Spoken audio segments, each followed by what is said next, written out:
One thing I also wanted to talk about was the fact that the Messiah said, by the love that we show one another,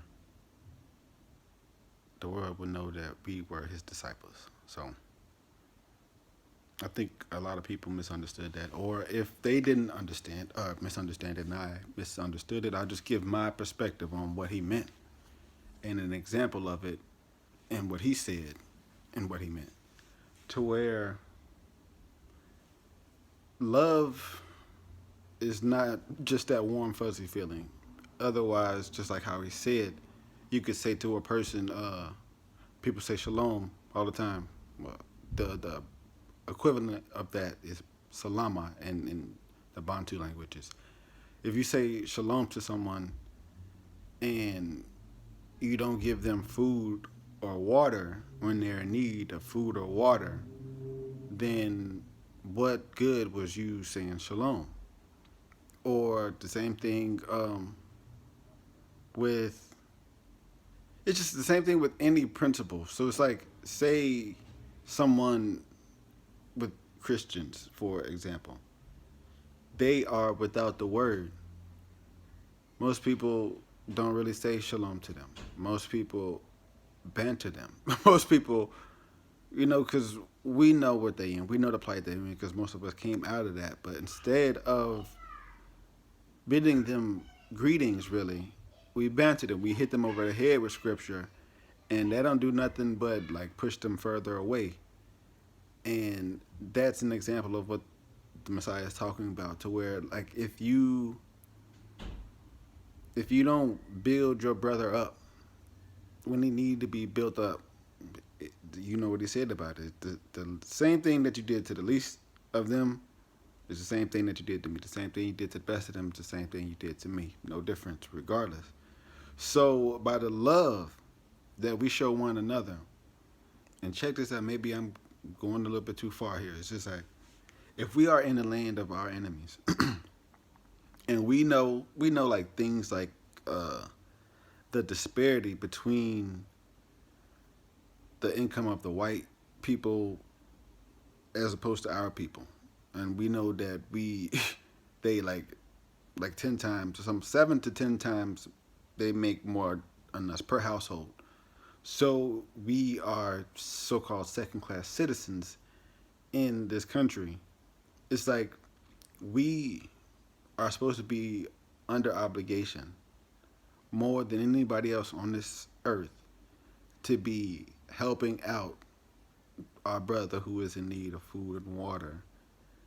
And by that is the love that we show to one another, the world would know. Not only would the world know, but we would actually be building ourselves up. And that's why I was posting things like what Malcolm X was talking about. He called it black nationalism back in the day. It's not really black nationalism, but everything what the Most High is telling us to do. And and we take. I want to see. I want to read it. It's in the book of Ezra. Oh man, I wish I had my other phone. It's in the book of Ezra, to where he says not to seek the peace or the wealth of our enemies forever, that we may be increased. Let me find this, because a lot of people don't understand this. And when you start to speak like this, that's when people start to call you a racist.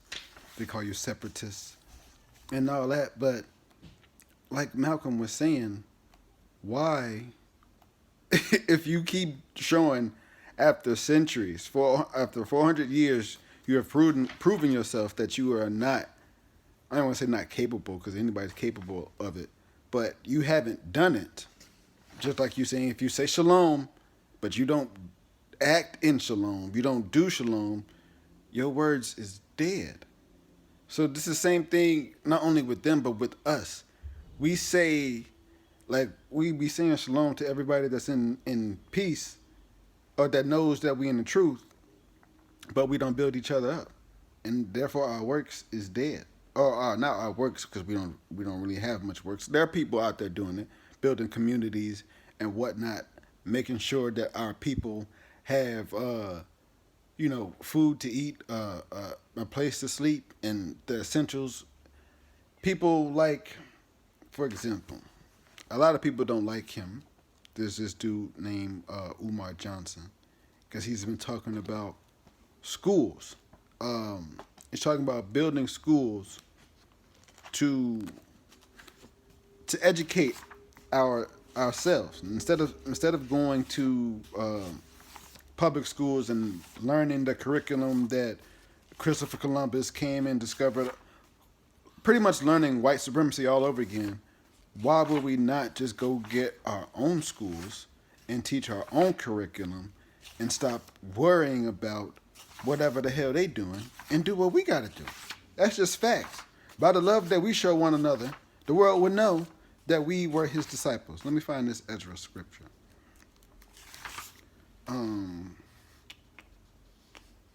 Hold on a second, please. It's Ezra chapter 9, verse 12. It says, "Now therefore give not your daughters unto their sons, neither take their daughters unto your sons, nor seek their peace or their wealth forever." Let me read that again. "Now therefore give not your daughters unto their sons, neither take your daughters unto your sons, nor seek their peace or their wealth forever, that you may be strong and eat of the good of the land and leave it for inheritance to your children forever." That should be enough. That's from the Most High. So it's like, if his son says, by the love that you show one another, and that love is not only saying shalom, but if somebody needs some clothes, you give them some clothes. If somebody needs some food, you give them some food. That is real shalom. That is salama. That is the act of love. Love is not just a feeling. It's also an action. That's why many women who have been in bad relationships know they've been in a relationship with a man that says they love them out their mouth, but his actions prove otherwise. Therefore, you women leave, and it's called separations, because actions speak louder than words.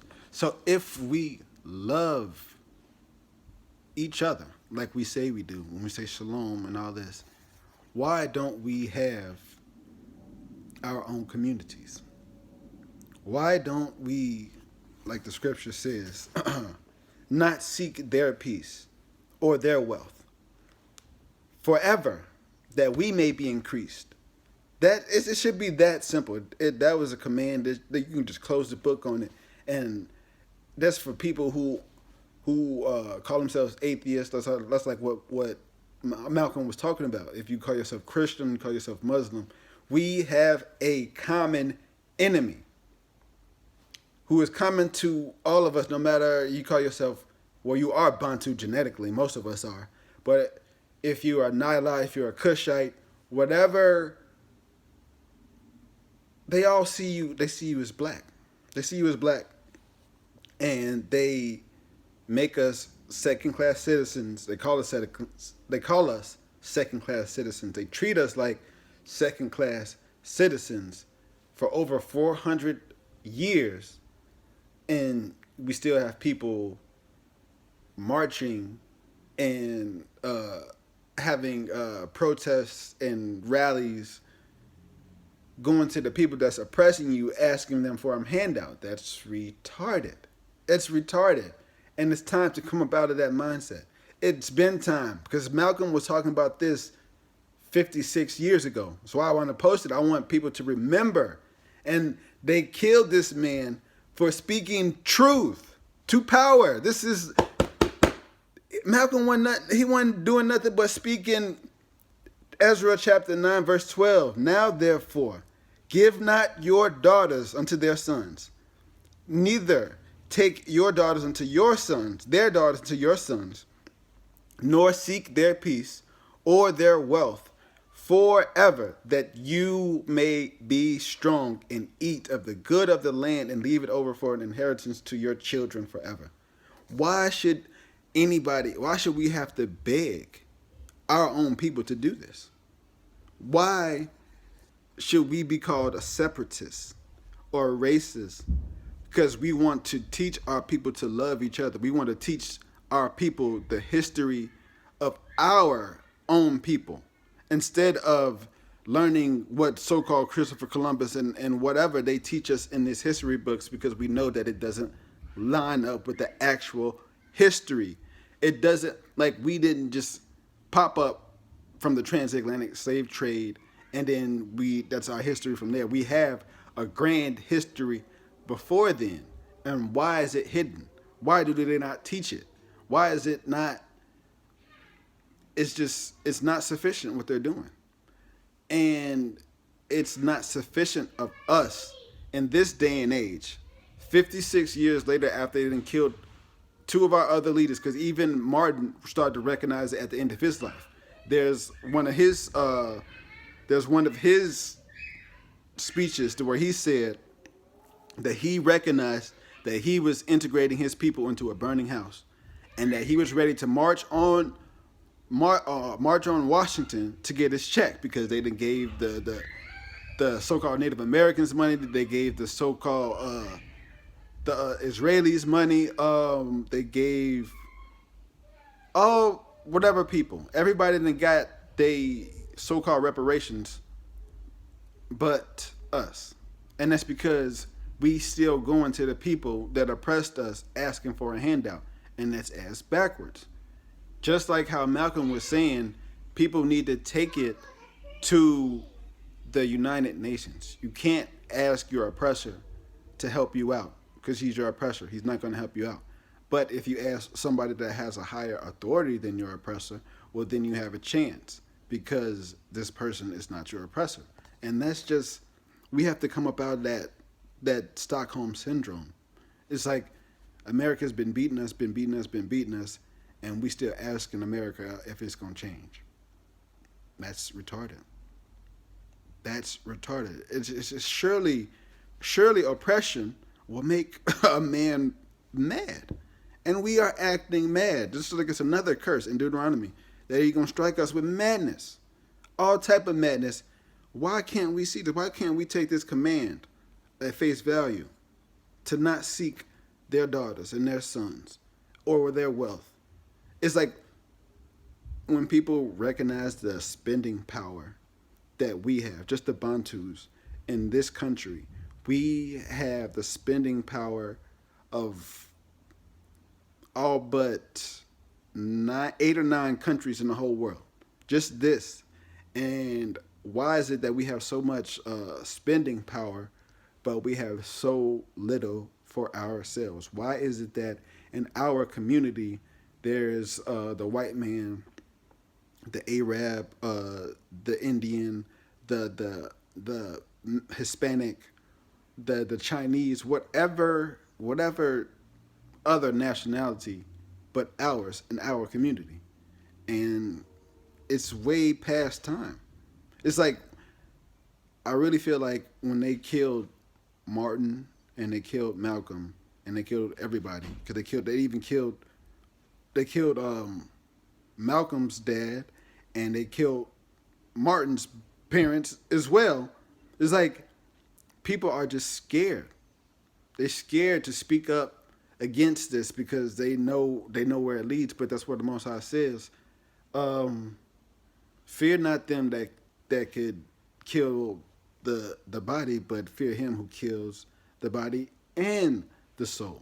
And we don't live that right now, because the scripture says again, he did not give us a spirit of fear, but of power and of love and a sound mind. So if we have a sound mind, if we reverse the curse, people who have a love and of a sound mind, they would look out for their brother. They would be their brother's keeper.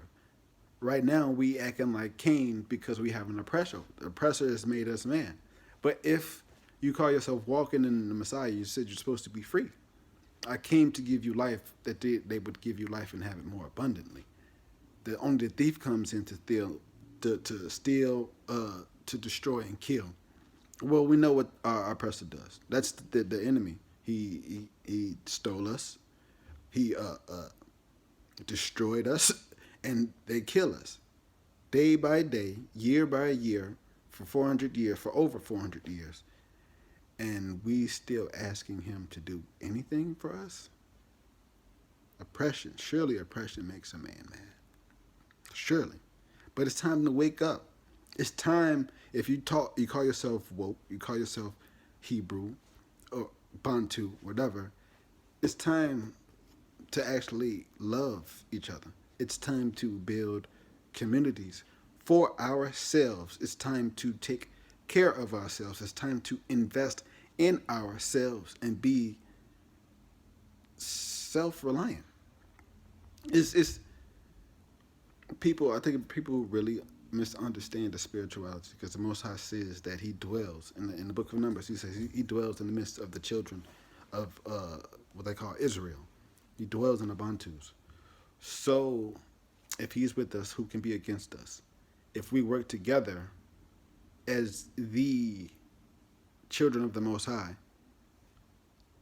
the most, or just say the most powerful people on earth, and I'm saying spiritually the most powerful people, and the most physically, the most physically, genetically dominant, because if you mix with us, then we're just genetically dominant, and everybody else compared to us is genetically recessive, is that if we have this much power, who can be against us?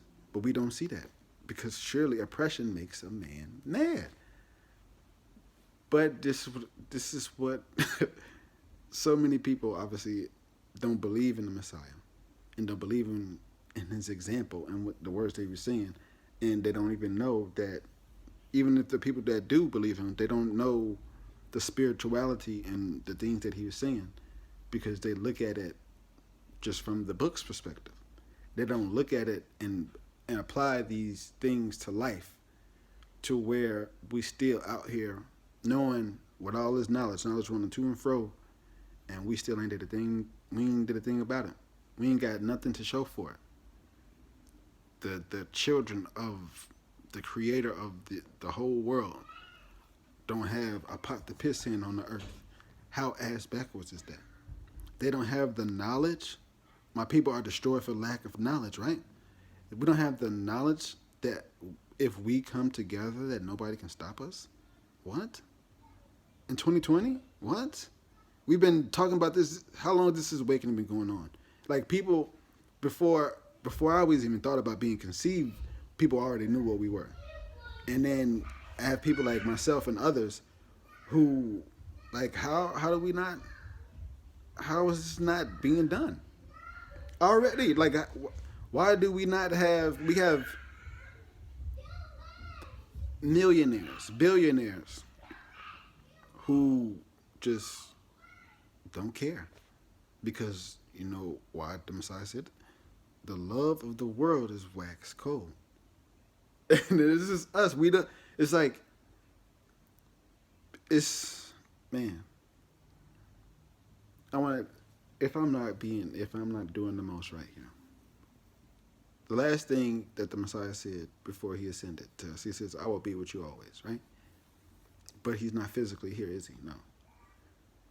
And the Messiah, or the Most High, excuse me, the Most High says, "Not by strength, not by might, but by my spirit." Right? So if the Spirit is the one that is with us always, and even in the book of Corinthians, it says, "Do you not know that the Spirit of the Most High is in you when you're the temple of the Most High, and the Spirit of the Most High dwells within you?" So if the Spirit is in us always, the Most High is with us always, the Word is with us always, how is it that living here, right now, we do not possess all the goodness that the Most High has had for us, in store for us? It ain't for nobody else. It's not because the Messiah is not right here. It's because for lack of knowledge, we are destroyed. For lack of knowledge, we don't want to come together. For lack of knowledge, we want to continue to ask our oppressor to help us, to feed us, to give us jobs and whatever. For lack of knowledge, we say shalom to our brother who is in need of a job and you got money but you don't do nothing for him. We don't we don't invest in each other. We don't invest in each other, in ourselves. It's like a while ago I posted a meme and it's known in the Bantu culture, but we don't even know we Bantus. Is that there's a phrase, a word says Ubuntu. It says we are. It just means that we are. I am because we are. We have not developed that mentality. We are so far away from that mentality. That's why when somebody come up, the first thing they do is move out the hood, and that don't do nothing but, like how Malcolm X said, you make the hood worse because you take all that money that you had that you could have put in the hood, and then you go put it into the hands of your enemies. You make them better, and you don't do nothing for yourself. Or you're just so selfish that you're only setting up moves for yourself, but you might be doing something for your family. But what good is it in life if you're doing something for yourself, but your people are struggling? That's what Moses could have went and been free by himself, but he didn't choose that. He said, okay, well, I'm free by myself, but all my people is slaves, subject. What good is if you gain the world but you lose your soul? Like how do you sleep at night if you know that you doing good and you got money and you have the access, the means to free your people, but you choose not to because you are scared of losing your riches or scared of losing your life? Because really what it boils down to is that you don't love your people like how you say you do. You love yourself, and you already know, if you love yourself more than you love the Father, well, you're not worthy of it, and you shouldn't expect a reward in the end. But that's why the whole 2/3 thing is gonna happen, because we still don't understand that to this day, like, by the love that you show one another, the world will know that you're my disciples. And we don't have enough love. We don't have no Bantu, no thriving Bantu communities, and not, at least not the level that it should be thriving. We have people like how Akon. I'm not even sure if he's Bantu, but regardless of that fact, he's our skin color, and he went over there and he bought a whole city. He put electricity in the city. He's doing big things over there, and there's people over there with more money than Akon, and like Jay-Z, LeBron, what is it, Dr. Dre. I'm just Denzel Washington, Will Smith, other people, to where it doesn't have to be on one person, and it shouldn't be. But I'm saying they have the means to make it happen quickly, and it's not so much on one person, but the love of the world is wax cold. They don't care. They only not that they. I'm not saying that they're wrong. No, who can say that they're wrong because they're taking care of their own family, taking care of what they got to do. But there's so much more that we could do. We are so far behind the 8 ball, and it's not even funny. It's actually sad because our people were killed for this. They were killed for this, and we don't even care. We just go about our own daily lives doing whatever. It's a book in Haggai. Let me see if I can find that. A chapter in Haggai that speaks exactly about this mindset that we have, because we could do so much better.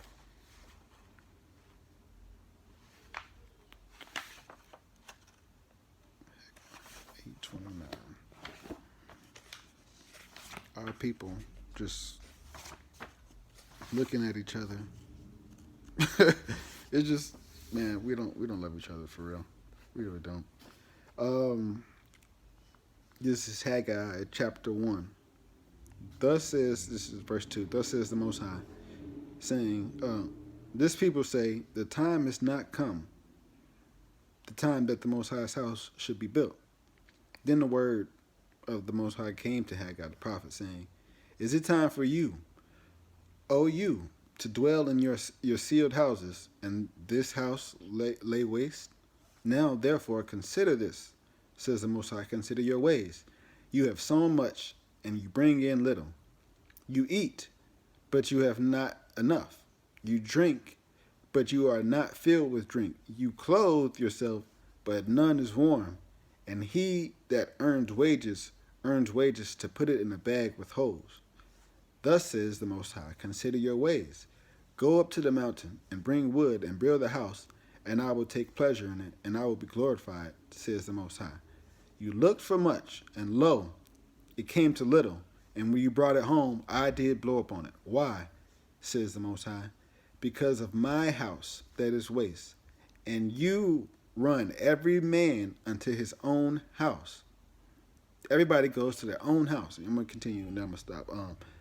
Therefore the heavens over you are stayed from dew, and the earth is stayed from her fruit. And I called a drought upon the land, and upon the mountains, and upon the grain, and upon the new wine, and upon the oil, and upon that which the ground brings forth, and upon men, and upon cattle, and upon all labor of the hands. Why is he doing this? And this is such a parable for people. Because the Spirit of the Most High is in us, right? And the people, every man runs his own house, not looking out for the temple of the Most High. Nobody's looking out for each other. So therefore, because this is happening, we don't have the fruit of the earth. We don't have the that which the ground brings forth. We don't have the oil, the grain, all the stuff that comes from the mountain, because we are not there to be doing it. Period. It's that simple. People overlook it. They make it more spiritual than it has to be in this case. Well, I guess it is still spiritual because our people don't see it. Is that because we don't come together, because we don't show true love to one another. Yes, hold on. Because we don't show true love to one another, we don't eat of the best of the earth like how we're supposed to be. And the best of the earth is in the Congo. If we were at home, if we were working together, doing what we're supposed to be doing together, we will be eating of the fruit of the land. From the heavens, the dew of the heavens, and the grain and all the fruit, all this stuff we would be indulging in if we actually loved each other and had it and had, like how it says in the book of Psalms 137, if you had a love for Jerusalem, you would return home from it. If you're not even speaking about going back home, it says you should let your tongue stick to the roof of your mouth and just be quiet. Because, hold on, through this love of your land and of your people and of yourself, see, I gotta go get some discipline. Throughout all this, if you were actually doing these things and not just saying shalom, not saying Shabbat shalom, or just trying to preach the gospel or whatever from the comfort of your own home, if you were actually out there in the streets and in the world doing things, the world would actually know who you are, because you would bear fruit of being the people, and you would be in the land receiving the fulfillment of the promise that he's given. We would be in the Congo getting all the best of the land, because the Congo is the richest place on earth, and we will be there to till the land and get the fruit of it and get the grain of it and all the everything that comes in the mountains, and we would have more cattle and there'd be more men, and we wouldn't have to go to our oppressor, ask him for anything, because we would be in our own plane, in our own place and have our own government, our own laws, statutes, commandments, and we would be able to live by them and do them with the Spirit of the Most High in us, and the word would be fulfilled. But I digress. Salama to all the Bantus out there.